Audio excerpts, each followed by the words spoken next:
ఇలాంటి ఎంటర్టైనింగ్ ధమాకాలు ఇంకా చూడాలనుకుంటే like, share and subscribe to Chandrababu Naidu manifesto. మీరు ఎప్పుడు చూసినా ఎన్నికల ముందు అబ్బా ఏరు దాటకు ముందు ఏటి మల్లన్న, ఏరు దాటిన తర్వాత బోడి మల్లన్న చందంగా అధికారంలోకి వచ్చాక ప్రజల్ని ఎలా మోసం చేస్తాడో మనం ప్రతిసారి ఆయన ముఖ్యమంత్రి అయినప్పుడు చూస్తూనే ఉన్నాం. ఈసారి మరింతగా పేర్లు అయితే చాలా సూపర్ గా పెట్టారు. శ్రీ శక్తి అని. నన్ను రెచ్చగొట్టద్దు, నాకు తిక్క రేకిందంటే. ఈ శ్రీని దగా చేసే విధంగా ఈ రోజు చంద్రబాబు నాయుడు ముందుకు వెళ్తున్నాడు. ముఖ్యంగా బస్సుల విషయం తీసుకోండి. ఈ రోజు 16 రకాల బస్సులు మన ఆంధ్రప్రదేశ్ లో తిరుగుతున్నాయి.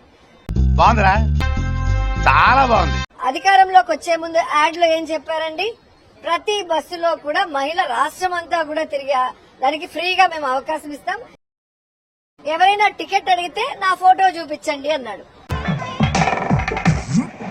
ఈ రోజు 14 నెలల తర్వాత ముక్కి మూలిగి ఫ్రీ బస్ ని ఓపెన్ చేశాము అన్నారు. పొద్దున్నే బేవర్స్ గాళ్ళు ఎక్కువైపోయారు.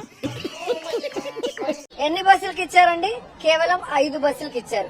ఓ, వీడితో ఎందుకు వచ్చిన గొడవ? ఎంతో కొంత తీస్తే బెటర్. తీసుకో, పండగ తీసుకో. ఆ 5 బస్సుల్లో కూడా లోకల్ గానే తిరగాలంట, ఎక్కడ వాళ్ళు అక్కడే తిరగాలంట, కానీ ఎక్కడికి వెళ్ళకూడదు అని చెప్పి చంద్రబాబు నాయుడు ప్రభుత్వం కోతల ప్రభుత్వాన్ని మరోసారి నిరూపించుకుంది. ఎందుకంటే మీరందరూ యాడ్స్ చూస్తుంటారు. తిరుమల, విజయవాడ, అన్నవరం, అలాగే సింహాచలం, శ్రీశైలం, ఇలా చెప్పుకుంటూ పోతే ఎప్పటికవుతాయా? ఇలా పుణ్యక్షేత్రాలకు అన్నిటికీ కూడా మహిళలు ఫ్రీగా బస్సులో తిరగచ్చు అని యాడ్స్ ఇచ్చారు. అంటే భగవంతుల పేరు చెప్పి ఓట్లు దండుకొని శాంతమూర్తి ఈరోజు భగవంతుల్ని కూడా మోసం చేసే పరిస్థితికి చంద్రబాబు నాయుడు కూటమి ప్రభుత్వం రావడం చాలా దురదృష్టకరం. నువ్వు శాంతమూర్తివేంట్రా?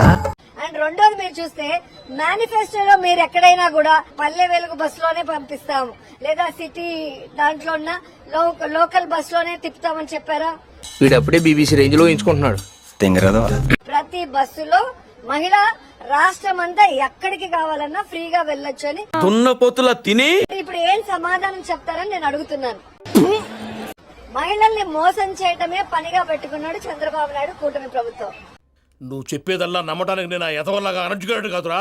మరగుచ్చదవా, మొదలచ్చి పెదవా, పింజారి ఎదవా, నెలసొక్కుదవా.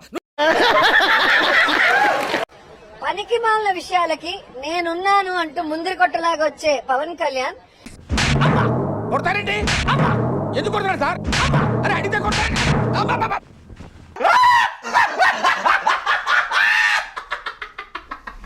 ఈ రోజు మహిళల్ని మోసం చేస్తుంటే చంద్రబాబు నాయుడు కూటమి ప్రభుత్వంలో డిప్యూటీ సీఎం గా ఉండి ఎందుకు ప్రశ్నించడం లేదు, ఎందుకు నిలదీయటం లేదు? మీ మేనిఫెస్టోలో నువ్వు చంద్రబాబు నాయుడు కలిసే కదా సంతకం పెట్టారు. ఆ మాట నువ్వు చెప్పకూడదు. ఎందుకు చెప్తున్నావు? ఆ మాట నువ్వు చెప్పకూడదు. కలిసే కదా ఫోటో పోజులు ఇచ్చారు. మరి ఈ రోజు దాంట్లో ఉన్నవి చేయనప్పుడు ఏంటి వాట్స్ అవర్ ప్రాబ్లం? మరి ఎందుకు ప్రశ్నించడం లేదు? సూపర్ 6 సూపర్ హిట్ అన్నారు, సూపర్ ఫ్లాప్. డొనేషన్ ఏమంటారా? సూపర్ 6 లోనే కదా ఈ శ్రీ శక్తి కూడా ఉంది, ఫ్రీ బస్సు. మరి ఏం అమలు చేశారు? చూసారా ఎవరన్నారు ఎంత వినయం నటిస్తున్నాడు? అన్ని కోతలు పెట్టి ప్రజల్ని, మహిళల్ని మోసం చేసే విధంగా ముందుకెళ్తున్నారు. పోలీసు నీ ఎక్స్ప్లెనేషన్ నాకు అనవసరం.